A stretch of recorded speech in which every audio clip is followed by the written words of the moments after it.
Boa tarde a todos. Isto é como é que vamos explicar sobre o CS, nosso assunto. Vamos receber um convidado chamado Brian Azevedo. Eles vão explicar sobre o CS e sobre os cheats que ele faz. Pronto. Então, Brian, pode entrar? Boa tarde. Boa tarde. Então, explica ao público como é que explica sobre o CS. O que é que você faz no CS? Opa, praticamente os gajos são os votos do caralho, porque há alguns que campam e não conseguem matar. Eu chego à beira deles, mato-os logo, eu não percebo. Mas há os cheaters, com esses cheaters eu fico fodido, pá. Eu uso um cheat que eu carrego F11 lá na tecla do PC e mato os cheaters.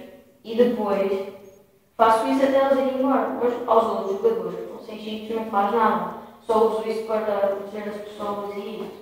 Pá, mas de resto só tenho a dizer isso. É todos os votos de baralho que não sabem jogar. Alguns ainda passam, mas o resto são os votos do caralho. É só isso.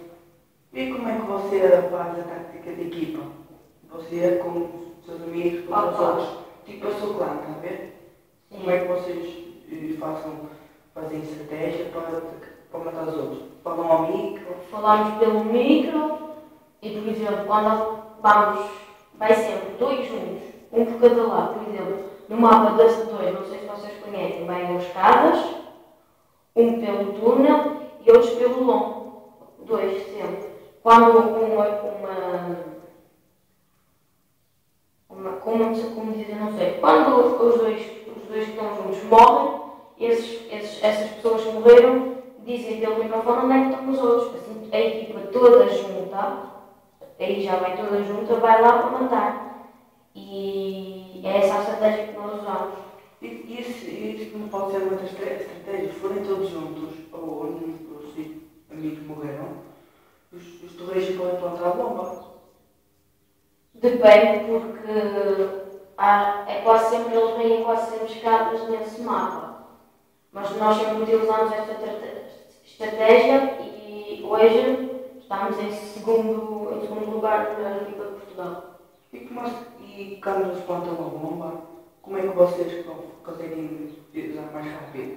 Vamos todos juntos, enquanto um está a fazer o defuse, os outros todos estão a matar os gajos, que é para o outro que está a fazer o defuse pode estar.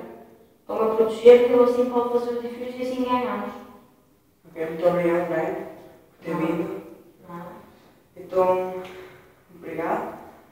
Até tchau. Obrigado por verem o vídeo. Se gostaram do vídeo, metam gosto. Se não gostaram, então não gosto. Isto foi explicar como é que o Brian joga CS. Muito obrigado. E antes de fazer comentários, também leio a descrição. Obrigado.